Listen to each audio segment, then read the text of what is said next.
y a des histoires qu'on ne voit jamais commencer, des rêves qu'on garde pour soi, trop fragiles pour être montrés.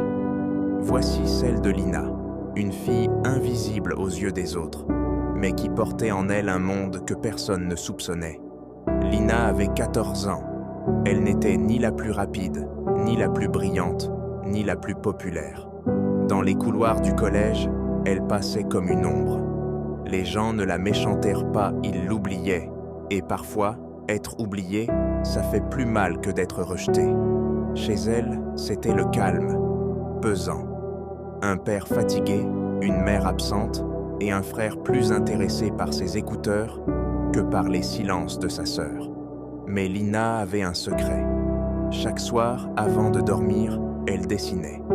Des visages, des lieux, des histoires qu'elle n'osait pas vivre. Sur le papier, elle était forte, elle était libre. Un jour, un professeur d'art plastique tombe par hasard sur un de ses croquis, laissés dans un coin. Qui a dessiné ça? Silence. Puis, Lina lève doucement la main. Tu sais que ce que tu tiens là, ça vaut plus que tu ne crois. Ce jour-là, pour la première fois, quelqu'un a vu ce que Lina cachait. On l'a encouragée à participer à un concours. Elle hésite.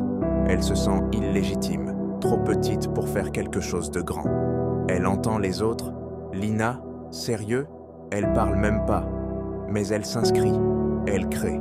Elle doute à chaque coup de crayon. Elle recommence. Et elle envoie son dessin. Elle ne gagne pas le concours. Mais elle reçoit un message.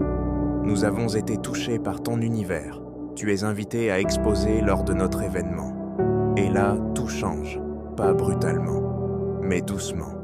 Lina ne marche plus la tête baissée. Elle commence à croiser des regards qui la reconnaissent. Des profs, des camarades, même des inconnus. Mais surtout, elle commence à se reconnaître elle-même. Non, Lina ne devient pas célèbre du jour au lendemain.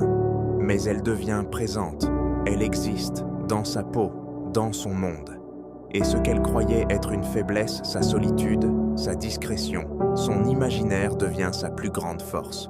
Elle ne voulait pas briller, elle voulait juste croire qu'elle en avait le droit. Et elle avait raison. Lina n'a pas changé le monde, mais elle a changé le sien.